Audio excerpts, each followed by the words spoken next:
नहीं आया।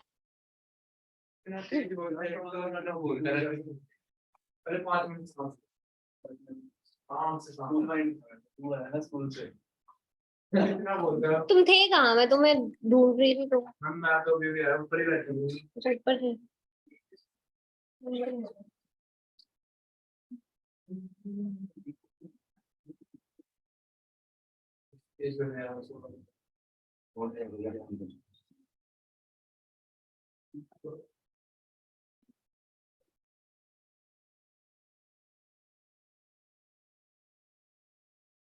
ऊपर वैसे नहीं लिख पाऊंगी।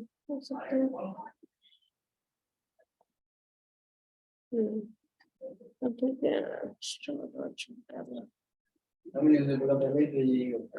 हाँ जी। पहले पेज में मैं कब से नोटिस कर रहा हूँ, जब से मुझे आया ना ऑनलाइन। स्टार्ट हुई ना? नहीं हो तो गई है, बट बच्चे नहीं आ रहे। अलीशा ज्वाइन है कि नहीं? कौन सी आपने आईडी दी है? जो ऑलरेडी चलती है, ये नंबर की कौन सी है? नंबर अकेडमी डॉट एच है आप लोगों के पास ये आईडी? भी चलती है, वो सुबह वाली भी चलती है। वो ग्रुप में शेयर कर सकते हो? मैं कर देती हूँ। ग्रुप में शेयर करो। भी चलती है। हाँ, सुबह से ही ना यही आईडी चल रही होती है, तो बच्चे ये सुबह भी बैठे होते हैं ना, इसलिए।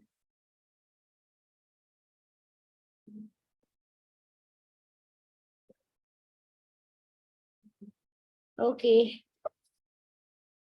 हाँ जी अरुण। Good afternoon ma'am. अप्रैल नहीं, अप्रैल वाले भी जाना है। तुम अप्रैल गई हो ना?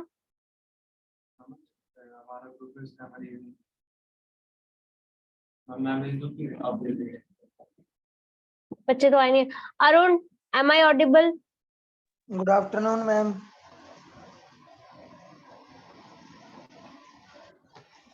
अरुण, तुम्हारी वॉइस क्यों नहीं आ रही है?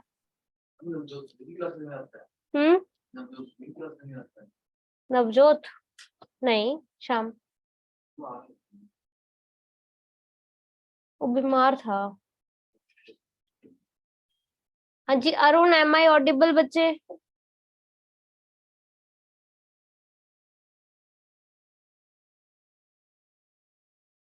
अरुण? Yes ma'am. तो पता कैसे चलेगा?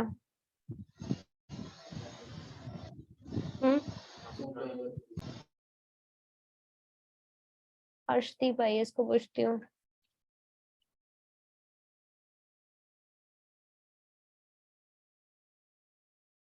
Harshdeep, good afternoon. Good afternoon ma'am. नहीं, तुम्हारी आवाज नहीं आ रही, वेट अ मिनट।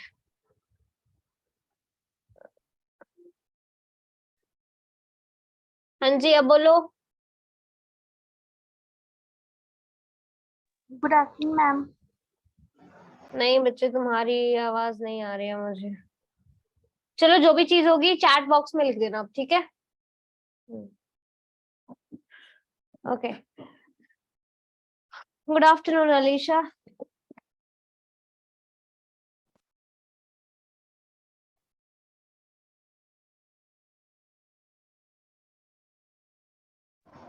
चलो ठीक है, हम इन बिटवीन ऑलरेडी चैप्टर के थे, वो कंप्लीट कर लेते हैं, उसके बाद नया टॉपिक शुरू करेंगे।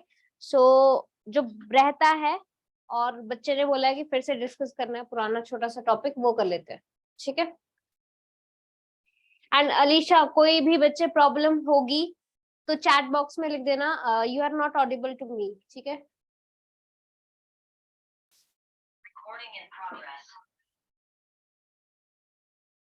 मेरी आवाज आ रही है पर उनकी नहीं आ रही। ठीक है, डन। बंद कर दो। ठीक है, ओके, स्टार्ट करते हैं आज का टॉपिक।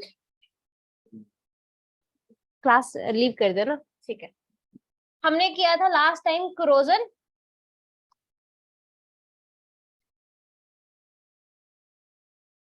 तो ब्लैक तो दिखेगा ही नहीं। फिर मैंने तुम्हें बताया था कि क्रोजन होता क्या है, ठीक है? सो क्रोजन मैंने बोला था मेटल का ऑक्सीडाइज हो जाना, ठीक है। जब मेटल किसी चीज की प्रेजेंस में खराब हो जाती है उसको बोल देते हैं हम corrosion. So corrosion is just, आप बोल सकते हो it is an oxidation process जिसमें ऑक्सीडाइज कौन चीज होती है, मेटल्स ऑक्सीडाइज हो जाती है, ठीक है। और आप बोल सकते हो मेटल्स यहाँ पे गेट्स क्रोड, उनको जंग लग जाता है, ठीक है। अब जैसे रस्टिंग ऑफ आयरन, मैंने तुम्हें एक एग्जांपल बताया था इसका कि लोहे पे जंग लगता है और उसको आप बोलते हैं रस्ट, रस्टिंग ऑफ आयरन। ये कोरोजन का ही एक एग्जांपल है, ठीक है। और लोहे पे जंग लगने के लिए क्या क्या चीजें जरूरी बताई थी मैंने तुम्हें? वाटर चाहिए एक तो, और सिंपल वाटर के साथ कुछ नहीं होने वाला, पानी के साथ एक और चीज नेसेसरी होती है, ऑक्सीजन। ये आपको एयर से मिल जाती है दोनों चीजें। एयर में आपको मॉइस्चर भी प्रेजेंट होता है और ऑक्सीजन गैस भी प्रेजेंट होती है। तो जैसे ही ये चीजें आपस में रिएक्ट करती हैं ये रस्ट फॉर्म करती है। So what is the formula of rust, क्या बताया था? Fe2O3.XH2O, यही पढ़ा था हमने। Fe2O3 याद रखना, Fe is the symbol of iron, ठीक है, और वाटर मॉलिक्यूल्स ऐड ऑन रहते हैं। तो this is hydrated ferric oxide, क्या बोलते हैं इसको? Hydrated ferric oxide. अब देखो फेरिक और फेरस वर्ड आते हैं, तुम कैसे याद रखोगे? कौन फेरिक है कौन फेरस है, कई बार याद ही नहीं होता, कंफ्यूज हो जाते हैं हम। यहाँ पे अगर मैं फेरस ऑक्साइड करती तो तुम्हें पता भी नहीं लगता। So how? Fe के सर पे दो चार्जेस होते हैं, एक +2 होता है और एक +3 होता है, मैंने तुम्हें पहले भी बताया था। फॉर एग्जाम्पल, जैसे अभी एग्जाम्पल देती हूँ, FeCl2 और FeCl3। मैंने तुम्हें बोला था चार्जेस उल्टे घुमाओ। यहाँ पे इसके पैरों में 2 है, इसको इसके सर पे ले जाओ, इसके पैरों में 1 है, इसको इधर ले जाओ। स्टार्टिंग में प्लस देना होता है, एंड में क्या देना होता है? माइनस। इधर 3 इधर आएगा और 1 इसका पैरों का इधर जाएगा, माइनस और प्लस। अब यहाँ पे Fe के सर पे +2 है, इधर कितना है? +3। +2 वाला always ferrous, you will say ferrous, तो इसका नाम बन गया फेरस। और Cl क्या होता है? क्लोराइड, फेरस क्लोराइड है ये क्या बनेगा? Ferric chloride. तो ये फर्क होता है दोनों में, ठीक है। अगर तुम इसमें इसकी ऑक्सीडेशन स्टेट पता करने जाओगे, फेरिक में आप याद रखना +3 होगी। रस्ट में अगर आयरन की ऑक्सीडेशन स्टेट पूछी जाए +3, ठीक है। फिर तुम्हें एक और चीज जैसे मैं बता दूं, तुमने पढ़ा होगा कि हेमोग्लोबिन में कौन सी मेटल होती है प्रेजेंट? हेमोग्लोबिन में मेटल प्रेजेंट होती है आयरन, है ना। और इसका डायरेक्ट क्वेश्चन बनता है कि भाई आयरन हेमोग्लोबिन में कौन सा चार्ज कैरी करती है, इसमें इसका ऑक्सीडेशन नंबर क्या है, क्या होता है? Yes, oxidation number is +2। हाँ, ये क्वेश्चन आ चुका है, ठीक है। तो ये चीज माइंड में रखना कि हेमोग्लोबिन में अगर बात की जाए, जैसे ब्लड में बोलते हैं ना कि आयरन है, हमारी बॉडी क्यों वो कर लेती है, करंट कैरी करती है? बिकॉज हमारी बॉडी में मेटल्स हैं, ठीक है, तो वो इलेक्ट्रिसिटी कंडक्ट कर लेती है। अब ब्लड में भी आयरन होता है और आयरन की वहां पे ऑक्सीडेशन स्टेट कितनी होती है? +2। रस्ट में पूछी जाए +3। तो ये माइंड में चीजें रखनी है। चलो नेक्स्ट देखो। फिर मैंने तुम्हें कलर्स बताए थे। जो रस्टिंग ऑफ आयरन का कलर होता है वो कैसा होता है? रेडिश ब्राउन, ठीक है। और इस पे बहुत क्वेश्चन आ चुके, 3-4 बार क्वेश्चन आ चुका है। कई बार कलर पूछते हैं और कई बार वो जो कलर होता है वो किसकी वजह से होता है वो पूछते हैं, ठीक है। अब तो कलर तो वो वैसे नहीं पूछेंगे क्योंकि कलर्स अब सबको याद हो चुके हैं। कई बार होता है कि बच्चों को नहीं पता होता कि भाई आयरन के अलावा भी बाकी मेटल्स पे रस्ट लगता है। अब जैसे कॉपर की बात करूं, कॉपर पे जो रस्ट लगता है that is of green colour, जंग लगता है इसको भी ग्रीन कलर का लगता है। और किसकी वजह से लगता है ये बताया था। आयरन पे तो आपको पता लग गया, ऑक्सीजन और पानी की वजह से लगता है। What about this? सी से सी याद रखना, कार्बोनेट्स, क्या याद रखोगे? कार्बोनेट। इसका जो जंग होता है उसका ये नाम रखा जाता है, कॉपर कार्बोनेट। और वो भी कैसा? Basic in nature. कैसा? Basic copper carbonate. और ये तुम्हें क्वेश्चन आ चुका है, मैंने उस दिन भी बोला था इसमें। आपने बोला था जब रेस्टिंग ऑफ आयरन पे रेडिश ब्राउन कैसे आता है क्वेश्चन। हाँ तो रेडिश ब्राउन पे आती है कैसे लगता है। हाँ, मतलब जंग कैसे लगेगा। मान लो तुम्हें ऑप्शन दे दिए कि भाई पानी है, ऑर्डिनरी पानी है या डिस्टिल्ड वाटर है, कैसा वाटर है, या फिर किसकी प्रेजेंस है। एक तुम्हारे पास ऐसा एग्जांपल दे दिया कि भाई एक ऐसी चीज है जिसमें लोहा भी पड़ा है और वो भी पड़ा है, पानी भी पड़ा है, बट एयर नहीं है, तो क्या जंग लगेगा? नहीं लगेगा। ठीक है, या ऐसे 3-4 एक्सपेरिमेंट दे दिए, उसमें बोला गया कौन से वाले में जंग लगेगा, तो वो चीज हो गई। या तो बोलेंगे किसकी वजह से लगा, तो पानी और एयर की वजह से। फॉर्मूला क्या बनता है, उसका नाम क्या है, केमिकल, मोस्टली केमिकल नाम पूछे जा रहे हैं आजकल। ठीक है, जैसे मैंने तुम्हें बोला कॉपर का पूछा जा चुका है, तो उसमें बेसिक तो ऑप्शन में ही था, बट अगर कभी भी ऐसा आता है तुम्हारे पास 2 ऑप्शन आते हैं, कॉपर कार्बोनेट आ गया और एक बेसिक कॉपर कार्बोनेट आया, तो आप बेसिक टिक करेंगे। ठीक है, यस। अब देखो कॉपर कार्बोनेट, कॉपर का सिंबल होता है Cu, कार्बोनेट क्या होता है CO3। ठीक है, और बेसिक साथ में बच्चे इसका बेस भी ऐड ऑन होता है। क्या होता है साथ में? इसका बेस भी चिपका होता है, पानी के साथ मिलके ये उसका बेस भी बना देता है। और ये तुम्हारी 7th की बुक में है, मैंने बोला है तुम्हें, तो सोचो 7th में तुम ये चीजें पढ़ चुके हो जो तुम्हें फिर से पढ़ाई जा रही है। ठीक, ओके। अब देखो नेक्स्ट चीज, सिल्वर पे जंग लगता है। सिल्वर का जंग तुमसे पूछा गया था लास्ट अप्रैल में, लास्ट अप्रैल भी नहीं, सितंबर में। ये वाला तो अप्रैल था ना, सितंबर में पूछा गया था कि सिल्वर पे, टार्निशिंग ऑफ सिल्वर बोलते हैं इसको, क्या बोलते हैं? Tarnishing of silver. सिल्वर पे जंग लगता है, टार्निश हो जाता है। टार्निश का मतलब है ब्लैक कलर की लेयरिंग आ जाती है, तो वो किसकी वजह से होता है? डायरेक्ट फॉर्मूला, वो या नाम, मतलब नाम पूछा गया था उसका, बताओ फिर। सिल्वर पे जो जंग लगता है that is because of silver. S से याद रखना, सल्फर।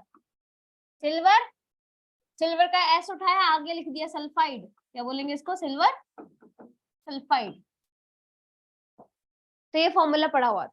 अब देखो वहां पे कंफ्यूज करने के लिए कैसे लिखा हुआ था, सिल्वर सल्फाइड, साथ में लिखा हुआ था सिल्वर ऑक्साइड, और एक जगह तो दोनों दे रखे थे, बोथ। अब बच्चे कंफ्यूज हो गए कि ऑक्साइड होगा क्योंकि ऑक्सीजन की वजह से जंग लगता है। नहीं, जरूरी नहीं है हर चीज को जंग जो लगता है that is because of oxygen. वो आयरन के केस में होगा, जिंक के केस में हो सकता है, एल्यूमिनियम के केस में हो सकता है, इन दोनों के केस में नहीं होता। ठीक है, सिल्वर पे जंग सल्फर की वजह से लगता है, नेचर में जो आपको प्रेजेंट होता है H2S की फॉर्म में। तो ये चीज माइंड में रखना ऑलवेज। सिल्वर सल्फाइड बोलते हैं। इसका फॉर्मूला क्या बनता है? सिल्वर का सिंबल होता है Ag। देखो Ag के सर पे होता है प्लस चार्ज, कितना होता है? +1 always. Sulphur carry -2 mostly, oxygen का भाई है ना ये, -2। अब फॉर्मूला जब बनाना हो तो देखो चार्जेस को उल्टा भगाना होता है, तभी तो मैं उल्टा भगा रही थी, वही वाली चीज। इसका चार्ज इधर ले आओ, Ag के पैरों में कितना आया, कितनी वैल्यू आई? 2, नेगेटिव को भूल जाएंगे। सल्फर के पैरों में कितनी वैल्यू आई? 1, तो ये बन गया फॉर्मूला Ag2S। ठीक है, फॉर्मूले बनाना सीख लो थोड़ा थोड़ा। कॉपर कार्बोनेट का फॉर्मूला कैसे बनता है? ये रहा Cu, ये रहा CO3। ठीक है, अब तुम्हें आयन पता होने चाहिए बच्चे कि कौन सा चार्ज होता है। ठीक है, Cu मोस्टली +2, +1 वाला ज्यादा स्टेबल नहीं होता इसलिए, बट कभी कभी +1 भी होता है किसी किसी के साथ। ठीक है, copper sorry carbonate, carbonate carry -2, लिख लो साइड में, कुछ एक लिखवा देती हूँ तुम्हें।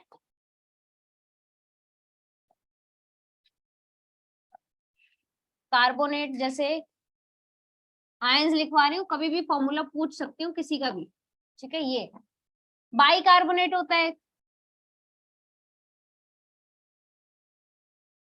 बाई कार्बोनेट में बच्चे CO3 के साथ H आ जाता है। ठीक है, बाई का मतलब है हाइड्रोजन ऐड होगा, तो यहाँ पे हो गया फॉर्मूला बन गया HCO3, और एक चार्ज कम हो जाएगा -1। ठीक है, एक होता है नाइट्रेट आयन, नाइट्रेट,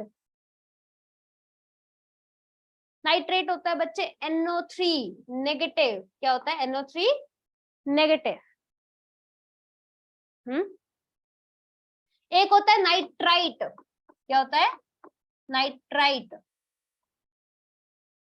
8 से आई पे आ गया, ए की शेप ओ की तरह होती है, उसमें एक एक्स्ट्रा ओ होता है, इसका एक ओ भगा दो, क्या बन गया? NO2, charge same negative. ठीक है, याद करने के छोटे छोटे तरीके होते हैं, कई बार होता है कि बच्चा कंफ्यूज हो जाता है, तो वो चीजें माइंड में रखा करो। फिर आता है सल्फेट, फेमस वन, और ये मोस्टली पूछा जाता है। क्या होता है सल्फेट का formula? SO4 and it carry -2 charge. ये कुछ एक चीजें लिखवाई है अभी, तो मैंने बाद में और लिखवाऊंगी। एक और लिख लो चलो, अमोनियम। अमोनियम आयन का फॉर्मूला क्या होता है? NH4 positive. ठीक है, 6 चीजें याद करनी है तुम्हें। अब तुम्हें फॉर्मूले 2-3 बनाना सिखा देती हूँ, कैसे बनते हैं वो चीज देख लेते हैं। हेलो, अच्छा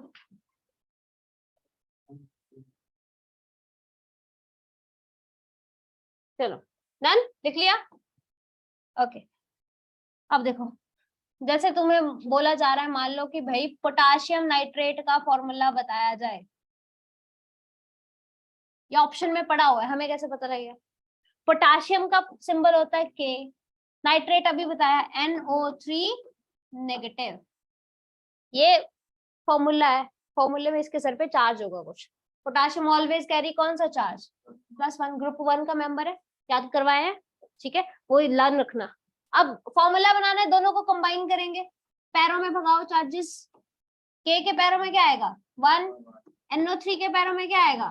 1, तो साथ में जोड़ दो, बन गया फॉर्मूला।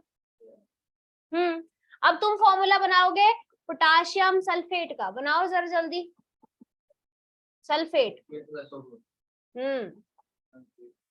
देखो K के सर पे पॉजिटिव, सल्फेट के सर पे -2, भगाओ उल्टा चार्जेस को। पॉजिटिव नेगेटिव नहीं देखना बच्चे, सिर्फ वैल्यू देखनी है। अब वैल्यू देखेंगे तो देखो K के पैरों में क्या आ गया? उधर का 2, और SO4 के पैरों में क्या आएगा? 1।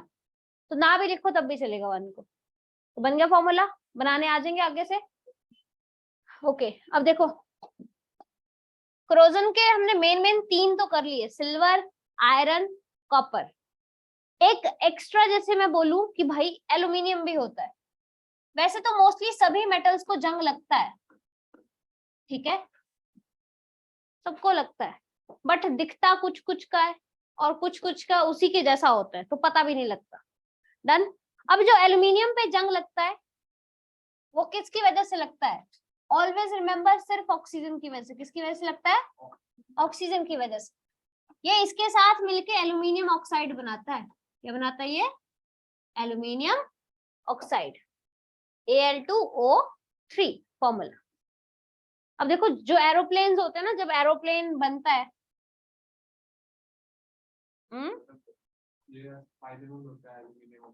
जो भी है, अब फिश बन गई है, सॉरी, चलो ठीक है। हाँ, बताया था मैंने तुम्हें, तुम भूल गए फिर से। एल्यूमिनियम देखो एरोप्लेन बनाने के लिए यूज की जा रही है। अब ऐसा तो है नहीं कि एरोप्लेन 1 साल चलाना और फेंक देना है, उसके बाद बहुत महंगा बनता है। अब अगर उसको बनाने में जो एल्यूमिनियम लग रहा है उसको जंग लग गया तो वो खराब नहीं हो जाएगा? तो फिर कैसे बचाएंगे वो? ऐसा भी नहीं है कि उसकी डेली वो क्या करेंगे, सर्विस करेंगे, वो भी महंगी पड़ेगी।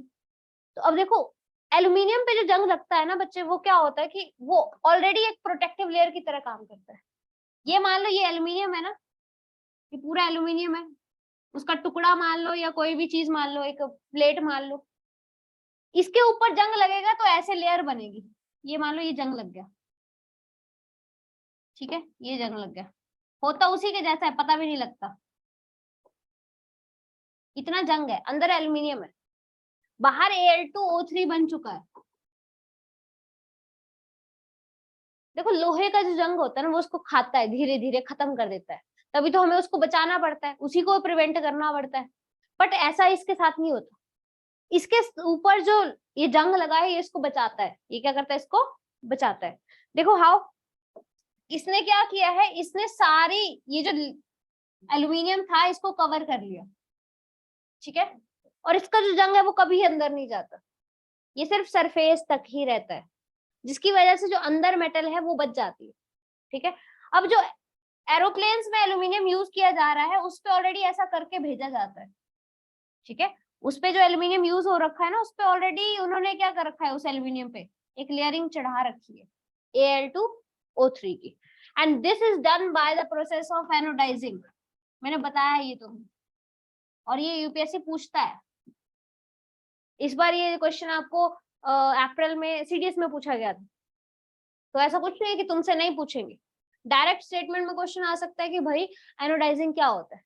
तो एनोडाइजिंग इज अ प्रोसेस, बाद में भी पढ़ाऊंगी बट अभी के लिए भी थोड़ा माइंड में रखना, बाद में फिर से पूछूंगी। Process of forming a thick layer,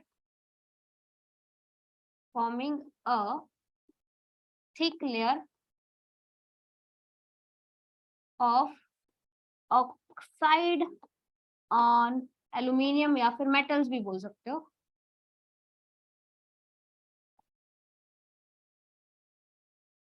ठीक है, तो एल्यूमिनियम पे ऑलरेडी लेयर चढ़ा के भेज रहे हैं कि भाई अब तो जंग लगेगा ही नहीं कभी, और ना तो इसका जंग इसको खराब करेगा, और उसके ऊपर इन्होंने बाद में पेंट कर दिया गया होता है। ठीक है, तो अब पेंट निकल भी गया तब भी वो उसको क्या करेगा, प्रोटेक्ट करेगा। ठीक है, इसलिए एरोप्लेन्स का जो एल्यूमिनियम है वो काफी लंबे टाइम तक चलता है, उसको खराब नहीं होता है। ठीक है, तो ये चीज याद रखना। और एल्यूमिनियम का जो जंग होता है Al2O3, this work as a protective layer. तो तुमसे कभी भी पूछा जाए कि प्रोटेक्टिव लेयर की तरह किसका जंग काम करता है, एल्यूमिनियम, याद रखना। चलो अब करेंगे इलेक्ट्रोकेमिकल सीरीज। ऑनलाइन क्लियर है? चैट बॉक्स में लिख दो, कोई डाउट है तो पूछो जल्दी।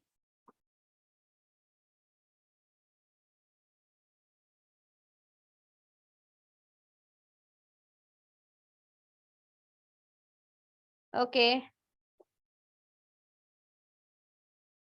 बाकी ठीक है। हर्षित, तरुण, बच्चे एब्सेंट नहीं रहना है, तुम बहुत एब्सेंट होते हो।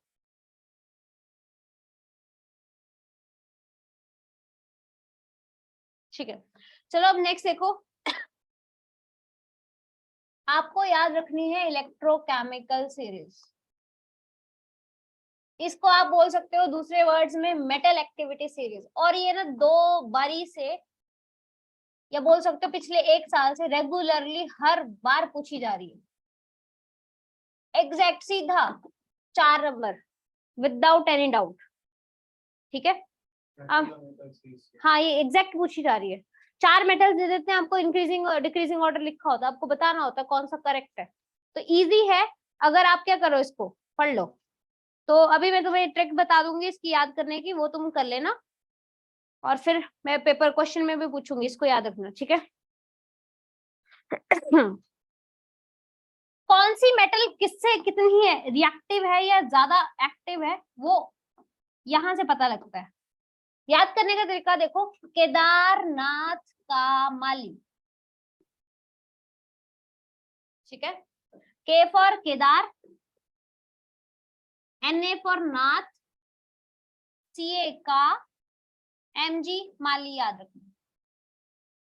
ठीक है, माली, ML मत कर देना, M आपको पता है G लगता है M के साथ। ठीक है, केदारनाथ का माली आलू, आलू जरा, ZR जरा, कर, जरा कर, जरा कर, फीके, FE फीके, फीके से, SN से, पकाता है, PV फॉर पकाता, और है फॉर हाइड्रोजन है।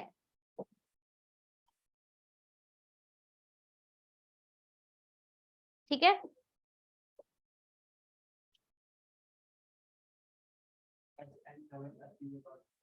हाँ FE के बाद SN है, बट इसके इन दोनों के बीच में अब देखो ट्रिक में वो फिट नहीं हो रहा था, इसलिए मैंने किया नहीं। FE और SN के बीच में NI आता है। इसको याद करने का तरीका है, देखो आयरन के बाद होता है ना, क्या आता है, कोबाल्ट और निकल, तो Fe के जस्ट बाद निकल याद कर लो। जैसे एटॉमिक नंबर्स में सीरीज में आता है, Fe की लाइन में ही निकल आता है, तो टिन को छोड़ो और टिन के सीधा पहले क्या लिखो, निकल लिख लो। ठीक है, केदारनाथ का माली आलू जरा कर फीके से पकाता है। अब सिंबल्स चलो यहाँ से बन जाएंगे तुम्हारे, मेटल्स तुम्हें लर्न रखनी पड़ेगी, पेपर में सिंबल्स ही आते हैं मोस्टली, ठीक है, 4 सिंबल्स यहाँ से पूछ लेंगे कोई भी। अब देखो एरो किसकी तरफ लगाओगे, पोटाशियम की तरफ, ऐसे बस सीरीज ऐसे चलाते जाओ। नहीं, Fe सबसे ज्यादा नहीं होता है, पोटाशियम, यस, पोटाशियम एसिड का है, मेटल्स है वो। Metals do not form acid, always remember, metal acid नहीं बनाती, मेटल बेसिस बनाती है। तो इनके जो भी ऑक्साइड्स होंगे या कोई भी चीज होगी, जैसे मैंने तुम्हें बोला था, इनके जो जंग होते हैं वो बेसिक इन नेचर होते हैं, ठीक है। तो अब इसके आगे देखो, यहाँ तक तो ट्रिक ठीक है, होगी, बन जाएगी, एक बार लिख के देखना, तुम कर लोगे, पर तुम्हें लिखना पड़ेगा शर्त, और तुम्हें ट्रिक याद होनी चाहिए वर्ड टू वर्ड। अब सुनो नेक्स्ट, हाइड्रोजन के बाद क्या होता है,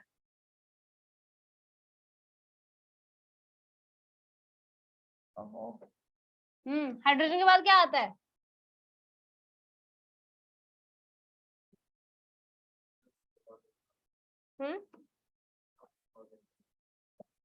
दबा के रखना पड़ेगा,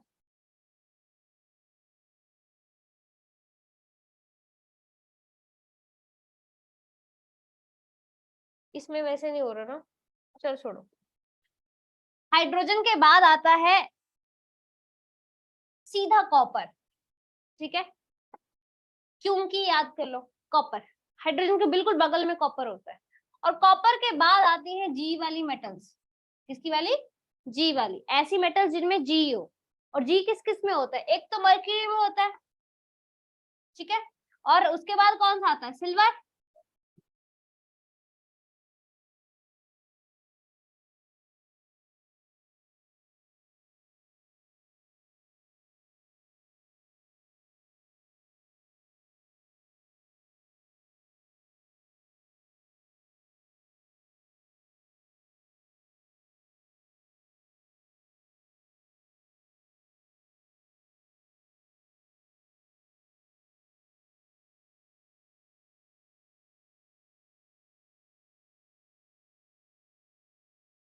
ठीक है, ये आ गया, सीधा जी जी याद रखना है उसके बाद।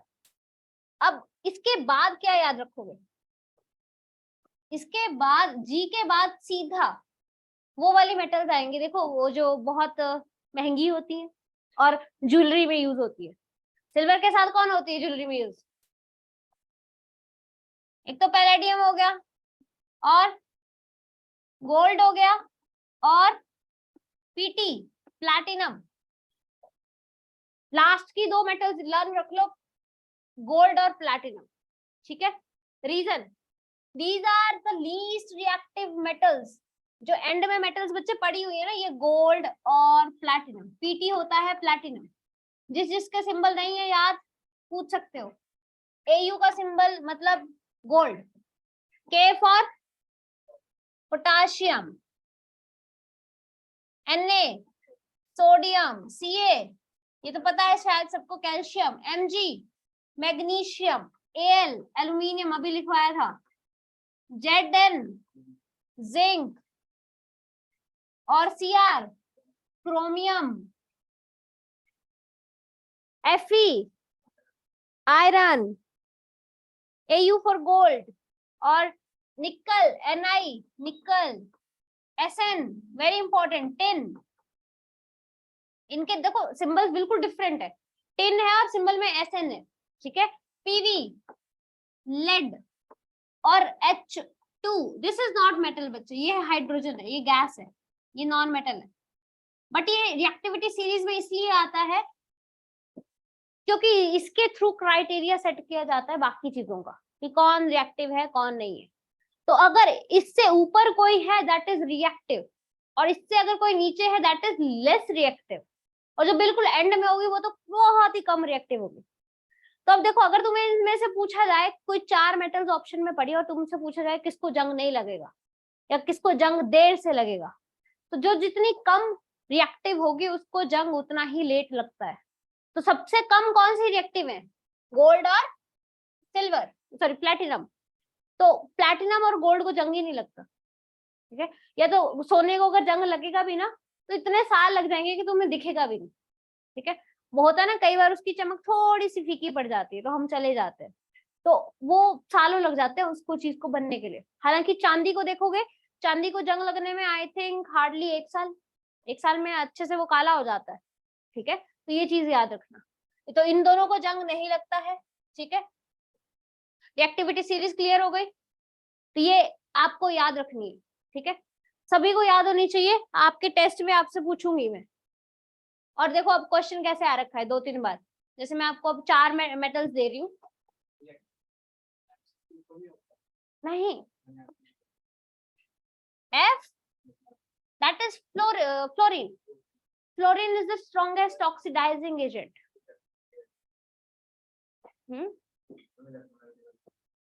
इलेक्ट्रोनेगेटिव, हाँ तो मैं वही तो बोल रही हूँ, वो इलेक्ट्रोनेगेटिव एलिमेंट तो है, बट अगर उसकी बात की जाए किसकी, स्ट्रॉन्गेस्ट ऑक्सीडाइजिंग एजेंट, तो वो फ्लोरीन टॉप पे इसलिए होता है और वो गोल्ड के बाद आता है। ये रिएक्टिविटी में पूछा जा रहा है ना मेटल्स की, that is a non metal, तो नॉन मेटल में उल्टा होगा, ठीक है, उसकी तरफ एरो होगा, ठीक है। और अगर तुमसे पूछा जाए, मान लो ये पोटाशियम है और मैग्नीशियम, मर्क्यूरी एंड टिन, इनको आपको अरेंज करना है increasing order of their reactivity. के सबसे पहले के की तरफ एरो लगेगा, केदारनाथ का को कुछ नहीं है यहाँ पे, माली है तो एमजी ले लो। माली आलू जरा कर फीके से पकाता है। पीडी बच्चे पैलेडियम, पीडी फॉर पैलेडियम। अच्छा पीछे वाले रह गए ना, Hg for mercury, Ag for silver, और बाकी आई थिंक मैंने तुम्हें बता दिया है ना, Cu फॉर कॉपर, ठीक है। Mg उसके बाद क्या आएगा, Sn से पकाता है, फिर उसके बाद आएगा मर्क्यूरी, ठीक है।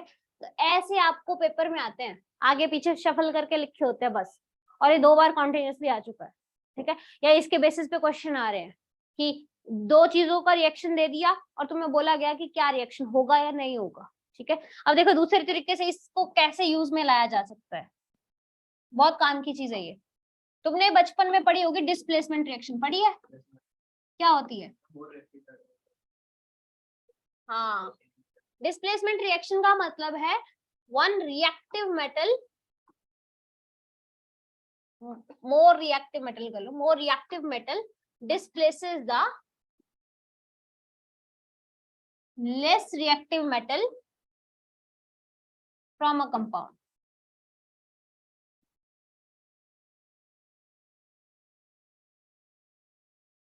ये बचपन में पढ़ी होगी, जो टाइप्स ऑफ रिएक्शन आता है इस पे भी क्वेश्चन आता है, ये तो बहुत ही इजी होता है अगर ये आ गया गलती से टाइप्स ऑफ रिएक्शन पे, क्योंकि उसमें पता तुम्हें टाइप दी होती हो कि ये वाली बतानी है, चारों टाइप पे नीचे लिखी होती है, बस वो तो पहचान से पता लग जाता है कि ये वाली है, तो वो भी पढ़ेंगे बाद में, बट अभी के लिए देखो डिस्प्लेसमेंट देखो सिर्फ। मान लो एक ये आपके पास कोई टाइप की रिएक्शन दे रखी है, ठीक है, जिसमें सिंगल मेटल बाहर पड़ी है, अंदर कोई कंपाउंड पड़ा है, ये BC, ठीक है। अगर ए रिएक्टिव हुआ, ए क्या हुआ, ज्यादा रिएक्टिव हुआ, देन मान लो बी मेटल अंदर, बी से A is more reactive than B, तो बी क्या, ए क्या करता है, बी की जगह जाके बैठ जाता है, ठीक है, और ये बना देता है AC, और बी को क्या करता है, बाहर निकाल देता है। इसका बहुत अच्छा एग्जांपल, जैसे तुम्हारे घर मान लो गुंडे आए बाहर से, गुंडे तुम्हें 2 मिनट में बाहर निकाल देंगे, तुम्हारे घर से निकाल देंगे, चाहे तुम्हारे घर है, बंदूक रखे होगी, भाई निकलो, पावरफुल है बिकॉज, ठीक है। और अगर तुम उल्टा करोगे, तुम वीक हो एज कंपेयर टू किसी गुंडे के, और तुम उसके घर पे जा रहे हो, भाई तू निकल, क्या वो निकलेगा, नहीं निकलेगा। तो सेम कंसेप्ट यहाँ पे लागू होता है, ठीक है। अगर कोई बहुत ज्यादा पावरफुल है, ज्यादा रिएक्टिव है, तो वो किसी को भी बाहर भगाने की कैपेसिटी रखता है। अगर मैं उल्टा कर दूं तो पॉसिबल नहीं, तो पॉसिबल नहीं है। फॉर एग्जाम्पल अब देखो क्वेश्चन कैसे है, मान लो ये रहे तुम्हारे पास Zn plus CuSO4, it will give you, देखो अब Zn ये पड़ा है, Cu ये पड़ा है, zinc metal, copper metal, sulphate तो चलो छोड़ो, क्या ये इसको बाहर भगाने की कैपेसिटी रखता है, पहले ये देखना पड़ेगा। तो रिएक्टिविटी सीरीज याद होनी चाहिए। और कॉपर तो हाइड्रोजन के भी पीछे था, बिल्कुल बताया था मैंने, बिल्कुल बगल में क्या होता है वो होता है। तो आप बोल सकते हो zinc is more reactive than copper, तो ये इसको भगा के ZnSO4 बना देगा और Cu को क्या करेगा, बाहर निकाल देगा। ऐसा होगा ही होगा। अब मान लो मैं तुम्हें एक को रिएक्शन दे दूं, जैसे कि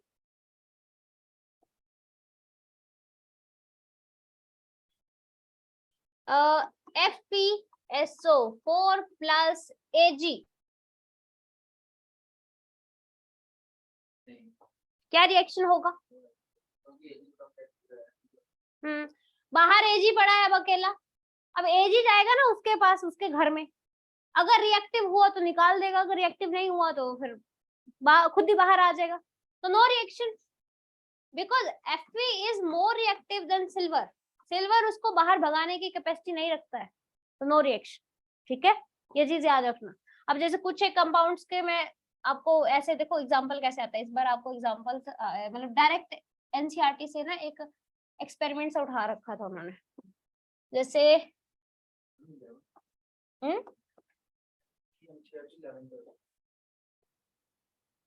11 12 नहीं 10th की Fe plus CuSO4 it will give you, क्या होगा, क्या रिएक्शन होगा या नहीं होगा बताओ? क्यों, रिएक्शन होगा या नहीं होगा? क्यों नहीं होगा? कम रिएक्टिव है, देख तूने पढ़ी रिएक्टिविटी सीरीज पढ़ी, तू क्या बोल रहा है फिर? पिटना है तुमने? यस होगा। Fe बाहर बैठा है, Fe is more reactive than copper. Fe hydrogen से पहले आता है आयरन, आयरन ज्यादा रिएक्टिव है कॉपर से, तो ये इसको भगाने की कैपेसिटी रखता है। तो अब प्रोडक्ट क्या बनेगा, FeSO4 और साथ में Cu। और तुम्हें एग्जांपल में मतलब पेपर में ना यही दे रखा था, कैसे दिया था देखो, बोला गया था एक आयरन नेल ली है हमने, ठीक है, उसको डिप किया है, is dipped in copper sulphate solution, और this is of blue colour, ये किस कलर का होता है, ब्लू कलर का, this is of blue colour,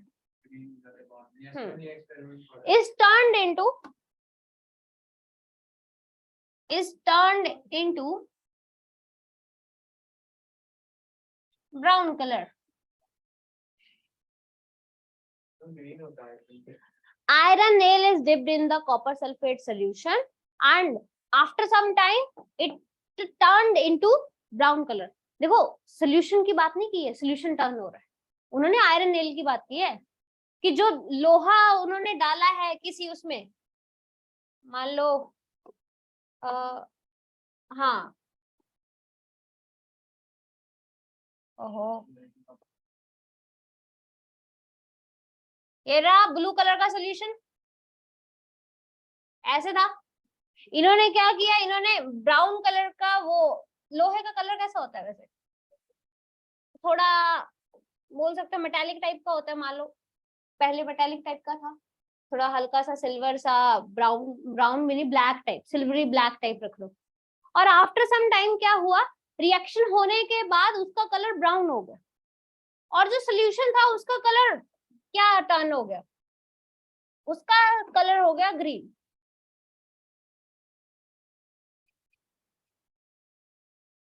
फिर ब्लैक, ये रहा ग्रीन कलर,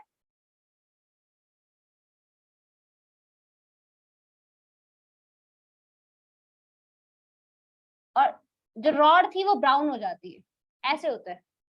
अब देखो रीजन क्या है, यहाँ पे आपको पता है कि भाई Fe ने कॉपर को हटाया, FeSO4 बना, this is of green colour, ये किस कलर का होता है, ग्रीन कलर का, तो ये ग्रीन कलर का सोल्यूशन बन जाएगा। Very good Arun.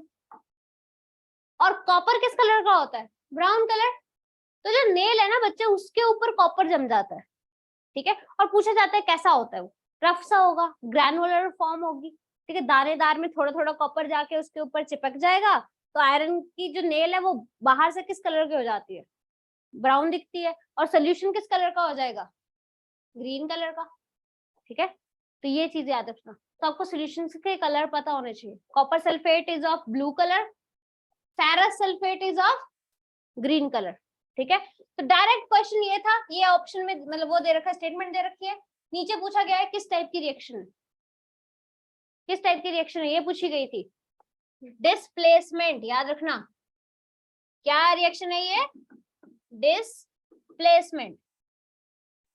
क्योंकि लोहा, देखो रिएक्शन पढ़ने का तरीका देखो, आयरन नेल लोहे को लिखो, CuSO4 लिखा, फिर चेक करो क्या रिएक्शन होगा, क्योंकि ऑप्शन में हो सकता है ऐसे भी नो रिएक्शन। ठीक है, तो ये एग्जांपल्स है कुछ एक जो डिस्प्लेसमेंट रिएक्शन के होते हैं, तो ये माइंड में रखेंगे सभी, कोई भूलेगा नहीं। ओके, और ठीक है, अगर मैं तुमसे पूछूं कि आउट ऑफ पोटाशियम और मर्क्यूरी किसका रिडक्शन पोटेंशियल ज्यादा है?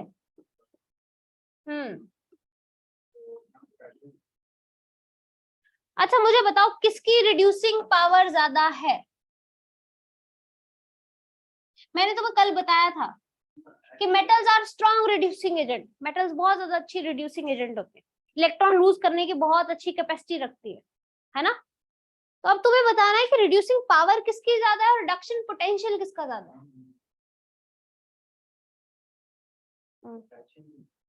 पोटाशियम भी मेटल है, मर्क्यूरी भी मेटल है, दोनों मेटल है। अब अच्छा, अब देखो रिड्यूसिंग पावर को रिएक्टिविटी के साथ कंसीडर किया करो। किसके साथ कंसीडर किया करो? रिएक्टिविटी के साथ। कौन ज्यादा रिएक्टिव है दोनों में से? के। तो रिड्यूसिंग पावर किसकी ज्यादा होगी? के की। बट इसके साथ उल्टा होता है, रिडक्शन पोटेंशियल उल्टा है। ठीक है, रिएक्टिविटी का रिडक्शन पोटेंशियल क्या होता है? उल्टा होता है। तो अब रिडक्शन पोटेंशियल किसका ज्यादा होगा? मर्क्यूरी का, क्योंकि वो लेस रिएक्टिव है। तो इसको ऐसे लिख लो, एक तुम्हें वो बता देती हूँ, reactivity is directly proportional to the reducing power.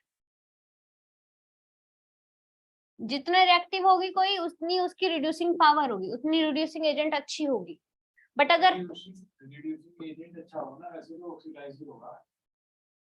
खुद तो ऑक्सीडाइज होती है, वो तो ठीक है ना? तभी तो उसको रिडक्शन पोटेंशियल की वैल्यू क्या आ रही है? कम आ रही है। ठीक है, अब देखो दूसरा, हाँ, reactivity is inversely proportional to the reduction potential, ऐसे याद कर लो। ये तुम्हें बस रफली आइडिया है, अदरवाइज ये क्वेश्चन थोड़ा हाई लेवल पे चला जाता है, क्योंकि इलेक्ट्रोकेमिकल सीरीज में तुम्हें वैल्यूज भी होती है, जैसे +1 +2 में तुम पढ़ते हो। ठीक है, तो वो इतना नहीं पढ़ना, पर तरीका बता दिया। अगर पेपर में आता है, मान लो कि ये बोला गया है increasing order of reduction potential बताओ, तो उल्टे एरो लगा दिए। ठीक है, बस एरो घुमाना है, बाकी कुछ नहीं करना। रिएक्टिविटी रिड्यूसिंग पावर, पावर मतलब शक्ति, तो शक्ति रिएक्टिविटी के साथ ही होगी। ठीक है, हो जाएगा इतना? हाँ जी, ऑनलाइन।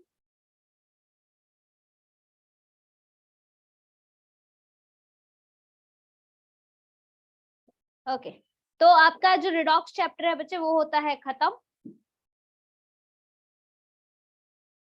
हाँ, मेटल्स एंड, इसमें देखो रिडॉक्स और आपका इलेक्ट्रोकेमिस्ट्री दोनों कंबाइंड आते हैं, दोनों को मिला के 2 या 3 क्वेश्चन होते ही होते हैं। ठीक है, मैंने तुम्हें बता दिया, पिछले से पिछली बार जब सितंबर का पेपर था ना, ऑक्सीडेशन और रिडक्शन पे एक भी क्वेश्चन नहीं था, सारे क्वेश्चन उन्होंने इलेक्ट्रोकेमिस्ट्री से पूछे थे। ठीक है, एक जंग सिल्वर वाला, एक आपसे पूछा गया था कि पानी में कौन सी ऐसी चीज घुलेगी जो इलेक्ट्रिसिटी कंडक्ट नहीं करेगी, जो शुगर बताया था मैंने तुम्हें। हाँ, और एक क्वेश्चन था ये metal activity series, 4 metals they रखे तुम्हें, उनको अरेंज करना था डिक्रीजिंग या इंक्रीजिंग ऑर्डर में। तो इतना सा करना है, तो कल को तुम्हें जो मेटल एक्टिविटी सीरीज है वो सबको याद होनी चाहिए। ऑनलाइन वाले बच्चे 2 बार लिख के याद करेंगे उसको विद ट्रिक। ठीक है, हाइड्रोजन के आगे का मैंने तुम्हें लर्न करने का तरीका बता दिया है। हाइड्रोजन के साथ बिल्कुल सीयू लगता है। आलू कैसे पकाता है? फीके पकाता है, क्यों पकाता है? ठीक है, उसके आगे जी लगेगा सारे, जी वाली चीजें। तो जी में क्या क्या आता है, एक मर्करी आता है और एक क्या आता है, सिल्वर। मैग्नीशियम आगे जा चुका है, ठीक है, बस ये दो रह गए, एच और जी और ए जी। वैसे भी सिल्वर और मर्करी में से बात करूं, कौन ज्यादा रिएक्टिव होगा, मर्करी। बोलते हैं ना मर्करी किसी पे पड़े उसको खा जाती है, तो वो वाली चीज याद कर लो। और साथ में एंड में कौन आते हैं, एयू और पीटी। सबसे कम रिएक्टिव है गोल्ड और प्लैटिनम, जंग ही नहीं लगता इसीलिए बहुत महंगे हैं, ऐसे याद कर लो, ठीक है। और इन दोनों के बीच में एक मेटल पड़ जाती है फिर पीडी, पैलेडियम, ठीक है। तो ऐसे याद करने का तरीका है, तो ये तुम्हें लर्न रखना ही पड़ेगा। और ये सेम फंडा फिर आएगा तुम्हारा काम नेक्स्ट कल वाले उसमें, नेक्स्ट वाले में एसिड और बेस में। जब एसिड और बेस की रिएक्शंस पढ़ते तब भी ये काम में आती है चीजें, ठीक है। ओके, डाउट है तो फिर पूछो। हाँ जी अलीशा, आप बच्चे कौन से बैकग्राउंड से हो, साइंस या फिर कॉमर्स या आर्ट्स?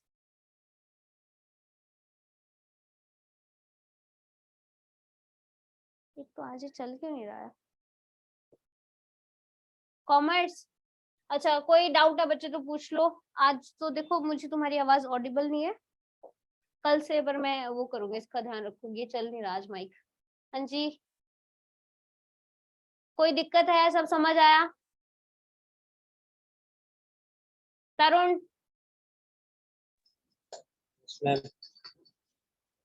यार नॉट ऑडिबल, आपको टाइप करना पड़ेगा, मैंने बोला था।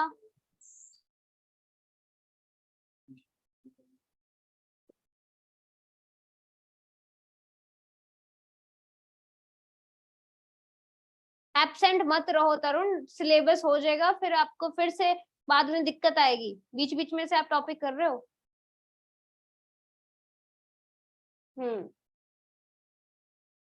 ओके, सो चलो आज के लिए इतना करते हैं, बाकी हम नेक्स्ट एसिड बेस चैप्टर करेंगे। एसिड बेस चैप्टर से आपको क्वेश्चन आता ही आता है, हर साल आता है, ठीक है। इस बार आपको 2 क्वेश्चन थे उस पे, जैसे सेब को काटने पे वो ब्राउन कलर का हो जाता है, ठीक है, तो ऐसी क्या चीज करें कि ब्राउन कलर चला जाए, तो वो क्वेश्चन एसिड बेस के कंसेप्ट पे था। दूसरी चीज अगर बात करूं, हाँ जी, चाकू से नहीं काटना है, देखो मैंने बोला है एप्पल में क्या होता है, लोहा होता है, लोहा ऑक्सीडाइज हो रहा है, लोहे को जंग लग रहा है वहां पे। अब लोहे को जंग, जंग किस नेचर का होता है, अभी बताया मैंने, जंग होता है बेसिक इन नेचर। बेस को कम करने के लिए आप क्या यूज करते हो, एसिड, तो वहां पे एसिड लेमन जूस था, तो वो टिक करना था। तो इतने इजी थोड़े कंसेप्चुअल क्वेश्चंस आते हैं, वो चीज देख लेना थोड़ा दिमाग में। कौन सा एसिड होता है टोमेटो में, हाँ, ये किस में कौन सा एसिड होता है, उनके पीएच, ये सारी चीजें। हाँ, तो ये सारे आपको एब्सेंट मत होना कोई भी नेक्स्ट टाइम। चलो ठीक है ऑनलाइन बच्चे, बाकी कल करते हैं, okay, take care, bye bye.